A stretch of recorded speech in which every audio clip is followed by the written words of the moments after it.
नमस्कार दोस्तों, welcome back to your own channel wealth. आज 11 मई 2025 आज है संडे का दिन। निफ्टी वीकली व्यू में आपका बहुत बहुत स्वागत है, जिसमें कि सिर्फ निफ्टी 50 और निफ्टी बैंक की नहीं बल्कि ग्लोबल मार्केट्स में क्या चल रहा है उस पर भी नजर डालेंगे। गोल्ड और सिल्वर के चार्ट पे क्या दिखाई पड़ रहा है, प्लस ऑपरेशन सिंदूर के कल्मिनेट होने के बाद, सीज फायर के अनाउंस होने के बाद कौन से सेक्टर्स पे आपकी नजरें होनी चाहिए, वो सभी कुछ हम लोग इस इंपॉर्टेंट वीडियो में डिस्कस करेंगे। चैनल को सब्सक्राइब नहीं किया तो सब्सक्राइब करके बेल आइकन को हिट करना बिल्कुल ना भूलें, ताकि आपसे किसी भी इंपॉर्टेंट वीडियो की नोटिफिकेशन मिस ना हो। Alright, let's go. दोस्तों एज यू कैन सी, आपके सामने जो ये चार्ट है ये XAUUSD। बेसिकली इसका मतलब क्या है कि ये गोल्ड को डॉलर के अगेंस्ट कंपेयर करने का चार्ट है। बेसिकली डॉलर के अगेंस्ट गोल्ड की क्या वैल्यू है उसको रिप्रेजेंट करता है। और जैसा कि आप देख पा रहे हैं कि गोल्ड पिछले तकरीबन 15 दिनों से एक रेंज में कंसोलिडेट होता हुआ दिखाई पड़ रहा है ना। अगर आप बात करें गोल्ड को इंडियन रुपी के टर्म्स में, इंडियन रुपी में गोल्ड के फ्यूचर को अगर आप MCX पे देखें तो यहाँ पर आपको क्या दिखाई पड़ रहा है, यहाँ पर आपको गोल्ड में स्ट्रेंथ दिखाई पड़ रही है। इनफैक्ट गोल्ड अभी ऑलमोस्ट 92,000 के लेवल्स तक चला गया था, लेकिन उसके बाद जब स्ट्राइक्स शुरू हुई, ऑपरेशन सिंदूर स्टार्ट हुआ, इंडियन रुपी में हमको शार्प ड्रॉप दिखाई पड़ा। जैसे ही इंडियन रुपी में हमको शार्प फॉल दिखाई पड़ी, उसके बाद क्या हुआ, हमको सिंपल सी बात है, अगर इंडियन रुपी में ड्रॉप दिखाई पड़ेगी तो उसके अगेंस्ट आपको गोल्ड की वैल्यू बढ़ती हुई दिखाई पड़ेगी। अब चूंकि ऑलरेडी सीज फायर अनाउंस हो चुका है, तो मेरे हिसाब से कल के दिन जब मार्केट ओपन होगी, पहली चीज़ तो दोस्तों काफ़ी सारे लोगों को लग रहा है कल के दिन छुट्टी है 12 मई को, तो कल के दिन छुट्टी नहीं है, market is open tomorrow. It is just that कि कल सेटलमेंट हॉलीडे है, तो बेसिकली जो स्टॉक्स आपने फ्राइडे को बाई किए हैं उनको आप एग्जिट नहीं कर पाएंगे। This is the only issue tomorrow, otherwise market is very much open tomorrow and you can very well trade. फिलहाल दोस्तों बात करें हम लोग गोल्ड के बारे में, ऐसा मुझे लगता है, अगेन गाइज जो मुझे लगता है वो मैं आपके सामने स्टडी करने की कोशिश कर रहा हूँ। Again not a guarantee of any sort. फिलहाल गोल्ड के बारे में बात करें तो गोल्ड हमको यहाँ पर लोअर हाइज बनाता हुआ दिखाई पड़ रहा है। लोअर हाइज का मतलब क्या है, क्योंकि इंडियन रुपी में हमको कल के दिन स्ट्रेंथ आती हुई दिखाई पड़ सकती है और मार्केट में भी पॉजिटिव रिएक्शन होता हुआ दिखाई पड़ सकता है।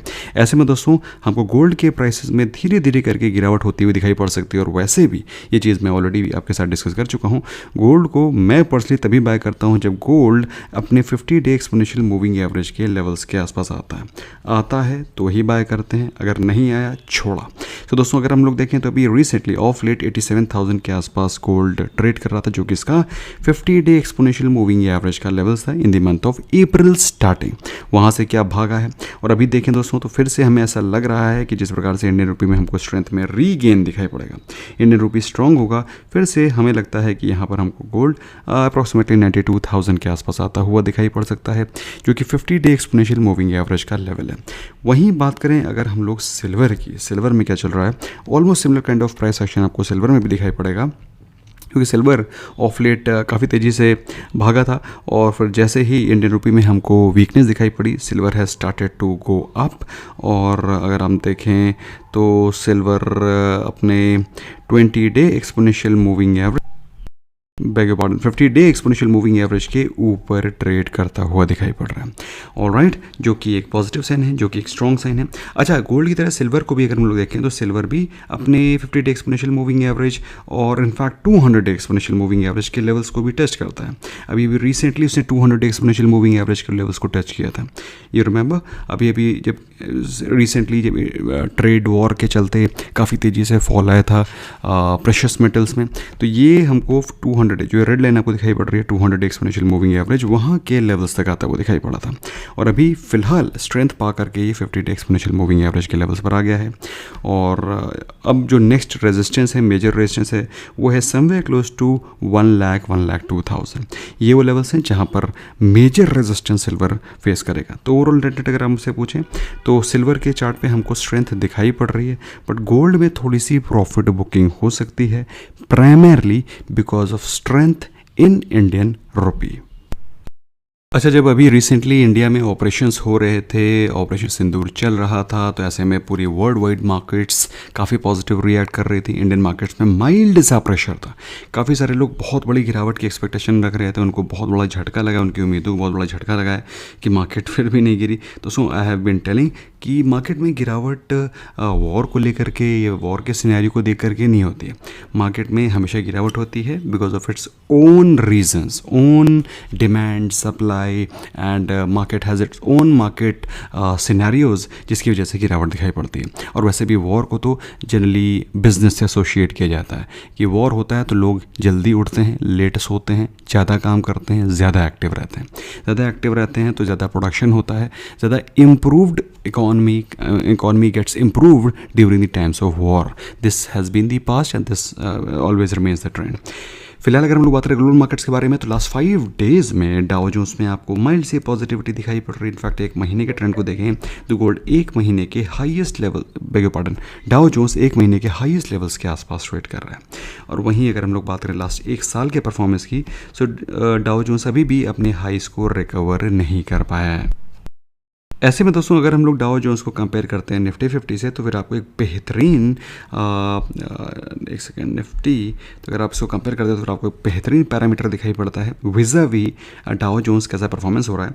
तो जैसा कि आप लोग देख पा रहे हैं कि लास्ट 3 मंथ्स बैक अगर आप देखें जैन फेब के टाइम पर जिस प्रकार से डाउ जोन्स और निफ्टी 50 की परफॉर्मेंस को अगर हम लोग कंपेयर करें तो वहाँ से डाउ जोन्स की परफॉर्मेंस में हमको थोड़ा सा इंप्रूवमेंट दिखाई पड़ रहा है। लेकिन Nifty 50 sorry, this red one is the Nifty 50 and this one is Dow Jones. So basically Nifty 50 has been performing well of late। और दोस्तों ये सब तो तब है जब वॉर के सिनेरियोज ऑलरेडी ओवर हो चुके हैं। तो I find no reason why Nifty 50 will underperform. अभी तक आउट परफॉर्म करता रहा है तो अभी तो वॉर भी ख़त्म हो गया है। तो पिछले 3 महीनों में हमें Nifty 50 आउट परफॉर्म करता हुआ दिखाई पड़ रहा है। वहीं पिछले 6 महीने के बारे में बात करें तो पिछले 6 महीने में भी Nifty 50 का परफॉर्मेंस डाउ जोन्स के कंपैरिजन में आउट परफॉर्मिंग दिखाई पड़ रहा है। And when we talk about the last 1 year performance, उसमें भी हमको निफ्टी 50 का ग्राफ डाउ जोन्स से ऊपर ही पॉजिटिव रिटर्न्स देता हुआ दिखाई पड़ रहा है। जहां लास्ट 1 ईयर में डाउ जोन्स ने दिए हैं 4% के रिटर्न्स, वहीं निफ्टी 50 के रिटर्न्स, जस्ट 1 सेकेंड गाइस, वहीं पर निफ्टी 50 के रिटर्न्स वही है FEC, तो जहां डाउ जोन्स के रिटर्न्स हैव बीन 4%, वहीं निफ्टी 50 ने डबल रिटर्न्स दिए। तो Indian markets have been outperforming. और वॉर के सिनेरियो के बाद, वॉर के ख़त्म होने के बाद, सीज फायर के अनाउंस होने के बाद markets are likely to remain positive and market is likely to react positively tomorrow. लेकिन बस मुझे सिर्फ एक बात का दुख रह गया दोस्तों कि मार्केट में इस वॉर के सिनेरियो के चलते, इस भगदड़ के चलते यहाँ पर जो मार्केट्स में एक गैप पेंडिंग था, वही है FEC। This was the gap which has still remain pending. मैं चाह रहा था कि ये गैप अगर सलट जाता तो that would have been very very positive. और मैं यहाँ पर मुझे काफ़ी इफ़ यू आस्क मी तो मेरा रिएक्शन काफ़ी पॉजिटिव होता, लेकिन ये जो चीज़ है वो अभी भी पेंडिंग रह गई है। और ऐसा लग रहा है दोस्तों कि किसी भी बैड न्यूज़, बैड डे पे ये गैप फिल होता हुआ दिखाई पड़ सकता है। Because since this gap is pending, तो ये गैप मार्केट कभी भी फिल करने की कोशिश कर सकती है। Now if you talk about Nifty bank, similar kind of Nifty bank में भी आपको एक गैप पेंडिंग दिखा रहा है। वो एराज निफ्टी बैंक के बारे में बात करें तो उसने 20 डे एक्सपोनेंशियल मूविंग एवरेज तक का रिट्रेसमेंट ऑलरेडी कंप्लीट कर लिया है। निफ्टी 50 की तरह ही यहाँ पर हमको एक गैप पेंडिंग दिखाई पड़ रहा है which is between 51,000 to 52,000 levels. तो अगर इस गहमा गहमी में अगर ये गैप फिल हो जाता, that would have given a very very clear directions to us. Notwithstanding अगर हम देखें तो अपने हाईस्ट 56,000 के लेवल से अगर आप देखें तो करीब 2,500 पॉइंट का retracement already Nifty bank show कर चुका है। और कल के दिन हमको यहाँ से एक बाउंस बैक की एक्सपेक्टेशन रखनी चाहिए।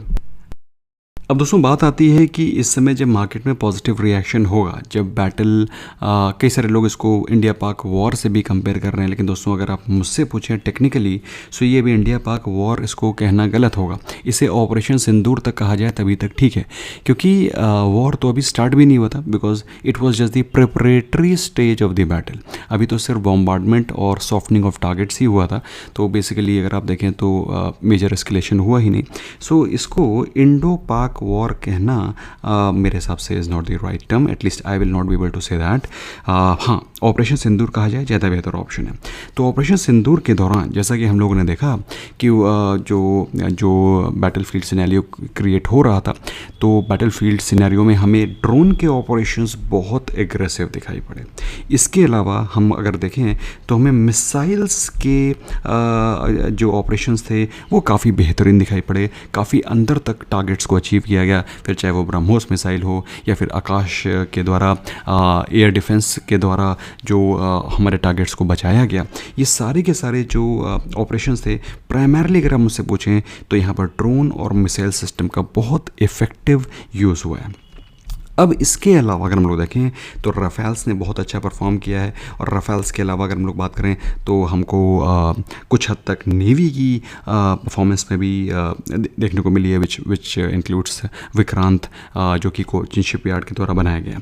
सो ओवरऑल अगर आप देखें तो नेट अगर हम डिफेंस इंडेक्स को पकड़ें, डिफेंस इंडेक्स में हमको एक अच्छा उछाल भी आता हुआ दिखाई पड़ा था ऑफ लेट। अगर आप देखें तो लास्ट ट्रेडिंग सेशन में अगर डिफेंस के बारे में बात करें तो index was of almost 3%।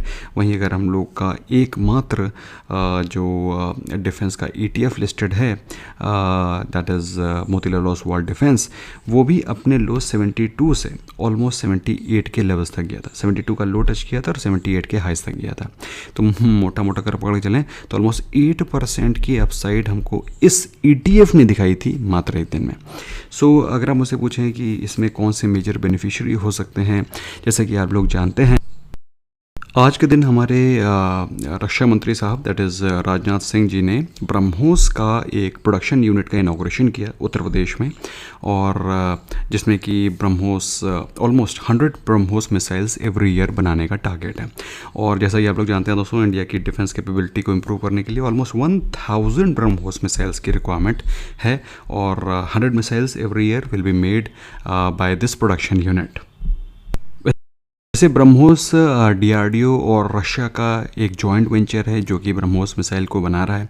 But अगर आप मिसाइल के मैन्युफैक्चरिंग के बारे में बात करें तो इंडिया का एक PSU जो कि सबसे ज़्यादा कंट्रीब्यूट करता है इन मिसाइल मेकिंग मिशंस, वो है BDL, भारत डायनेमिक्स लिमिटेड। और जैसे कि आप लोग देख पा रहे हैं, ये अभी रिसेंटली ऑलमोस्ट 1000 के प्राइस से एक डबल बॉटम लगा करके बहुत ज़बरदस्त भागा है, और ऑलरेडी 50% की अपसाइड शो कर चुका है इन पास्ट 2 मंथ्स। अच्छा, इसके अलावा जैसा कि मैंने आपको बताया कि मिसाइल सिस्टम के अलावा अगर आप मुझसे पूछते हैं कि मिसाइल सिस्टम में काम करने वाली और सी कौन सी कंपनीज़ हैं जो कि इस इंडस्ट्री को फोकस करती हैं, तो जो रेडियो फ्रिक्वेंसीज़ पे काम करने वाली इस तरह के सब सिस्टम्स को बनाने वाली companies like Apollo Micro, Astra Micro, इनको आप स्टडी कर सकते हैं। और जैसे कि आप देख पा रहे हैं, this companies almost has been consolidating of late, और एक बहुत ही ब्यूटीफुल सा ट्रायंगल पैटर्न का ब्रेकआउट भी ये कंपनी शो कर चुकी है। इसको स्टडी करिए। इसके अलावा जैसे कि मैंने आपको बताया कि ड्रोन टेक्नोलॉजी में बहुत ही ज़बरदस्त इजाफा करने की ज़रूरत है, क्योंकि पूरा का पूरा ये operation Sindoor has been fought with the help of drones, चाहे वो पाकिस्तान की तरफ से हो या फिर इंडिया की तरफ से हो। मिसाइल्स को कम खर्च करके ड्रोन, क्योंकि drone of course is far more cheaper options than the missile itself, क्योंकि मिसाइल की कॉस्ट खुद ही हज़ारों लाखों हंड्रेड्स ऑफ लैक्स की मिसाइल की कॉस्ट आती है। वहीं पर ड्रोन की कॉस्ट इज़ वेरी लिमिटेड, और बहुत ही साइज टारगेट आप एंगेज कर सकते हैं विदाउट मच एक्सपेंडिचर। तो एक बहुत ही कॉस्ट टू कॉस्ट बेसिस पे देखें तो बहुत अच्छा परफॉर्मेंस देता है ड्रोन। और ड्रोन में अगर हम लोग देखें तो 2 ही मेजर कंपनीज़ हैं स्पेसिफिकली लिस्टेड। एक तो IDF फोर्स टेक्नोलॉजी जो कि ड्रोन में काम करती है, एक है जेन टेक्नोलॉजीज़ जो कि एंटी ड्रोन सिस्टम्स पे काम करती है। और जैसे कि आप देख पा रहे हैं, this stock has been falling from the levels of almost 800 to now as low as 450।